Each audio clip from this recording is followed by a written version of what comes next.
Halo Ergoers, kami dari kelompok G2 akan menjelaskan apa yang menjadi hasil dari analisa kelompok kami dengan subtema perancangan alat penimbangan bayi balita umur 0-12 bulan dengan pendekatan antropometri di Kelurahan Anggadita, Kecamatan Kelari, Kabupaten Karawang. Sebelum kita masuk kepada pembahasan, ada baiknya kita tahu penjelasan tentang antropometri. Menurut survei pada tahun 2009, antropometri adalah sebuah studi tentang pengukuran tubuh dimensi manusia, dari mulai tulang, otot, dan jaringan adiposa atau lemak. Adapun antropometri dibagi menjadi dua. Ada antropometri statis dan dinamis. Antropometri statis adalah di mana keadaan penurunan fisik manusia dalam posisi diam, sedangkan antropometri dinamis di mana keadaan pengukuran keadaan fisik manusia dalam posisi diam ketika melakukan gerakan-gerakan fungsional. Hasil pengukuran tersebut secara umum disebut data antropometri. Lanjut ke pengenalan objek studi kasus. Pertumbuhan balita di dunia menjadi salah satu bagian penting yang harus diperhatikan. Pertumbuhan memantau berat badan, tinggi badan, berfungsi untuk menilai status balita dikatakan sehat atau tidaknya. Pentingnya pemantauan pertumbuhan balita ini, Dinas Kesehatan melalui Puskesmas melakukan kegiatan posyandu balita yang dilakukan setiap bulan. Pemantauan pertumbuhan dilakukan karena pertumbuhan dan perkembangan balita secara stimulan dan saling mempengaruhi. Namun, banyak ibu yang enggan membawa anaknya datang ke posyandu karena pada saat proses tes kesehatan berlangsung, lamanya proses yang membuat ibu enggan untuk ke sana.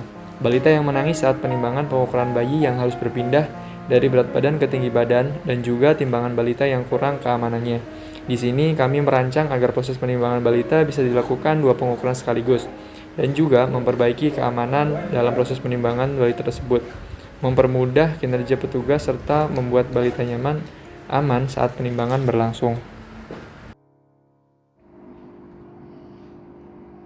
Setelah kami melakukan survei dan melakukan analisa, ada beberapa permasalahan yang kami temukan di puskesmas tersebut. Yang pertama, kurangnya keakuratan yang dihasilkan pada timbangan analog untuk mengukur berat badan.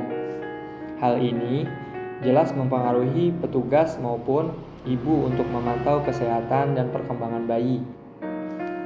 Yang kedua, kurangnya keamanan timbangan bayi. Pada bagian samping timbangan bayi, kami temukan tingkat keamanannya rendah. Dikhawatirkan akan mengakibatkan keamanan bayi terancam. Yang ketiga, kurangnya efisiensi yang dilakukan petugas pada saat memindahkan bayi dari mengukur berat badan pada pengukuran tinggi badan.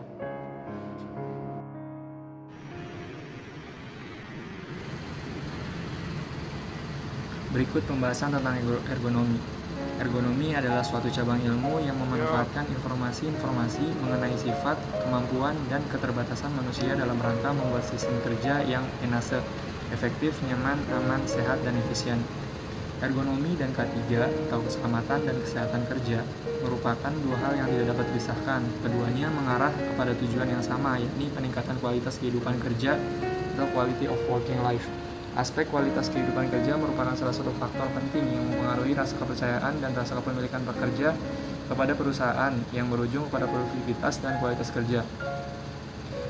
Tujuan utama dari ergonomi adalah memperbaiki performansi kerja manusia seperti menambah ketepatan kerja dan mengurangi energi yang berlebihan, serta mengurangi kelelahan, mengurangi waktu pelatihan dan biaya, memperbaiki penyalahgunaan sumber daya manusia melalui peningkatan keterampilan skill yang diperlukan, mengurangi waktu yang terbuang sia-sia, dan meminimalkan kerusakan peralatan yang disebabkan oleh human error, memperbaiki kenyamanan manusia dalam bekerja. Dengan demikian, tujuan ergonomi adalah menimbulkan efektivitas fungsional dan kenyamanan pemakaian dari lingkungan kerja yang dirancang. Untuk mendapatkan hasil perencanaan ergonomis, kami mengambil data dengan cara pengukuran antropometri sebagai berikut. Untuk mendapatkan panjang alat penimbangan didapatkan dari rata-rata 50 sampel sumbu balita usia 0 sampai 12 bulan. Untuk mendapatkan lebar alat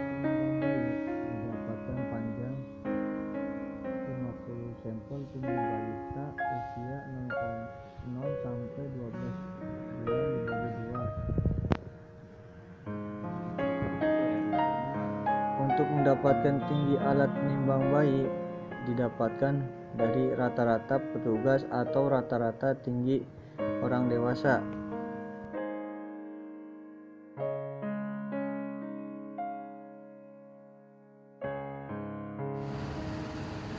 Adapun usulan perbaikan dari kami yang pertama yaitu mengganti indikator analog dengan digital agar lebih efektif. Yang kedua, menambah safety guide pada bagian samping alat timbangan agar menjadi lebih aman.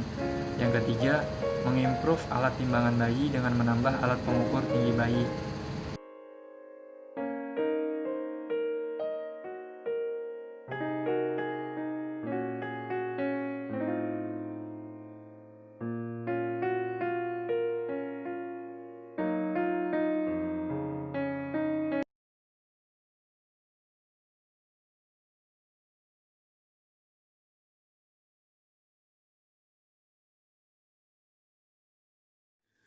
Untuk kesimpulan, kita membuat timbangan bayi yang modern dan ergonomis ini yang didapatkan hasil kesimpulan dengan 50 data dari tinggi bayi untuk pembuatan timbangan yang lebih ergonomis dan lebih efisien yang dihasilkan, yakni cantumkan nilai NU didapat NU perhitungan A sampai E dan dengan lebar bayi menggunakan standar lebar bayi Indonesia dengan diberikan lebih lebar tempat timbangannya agar bayi nyaman.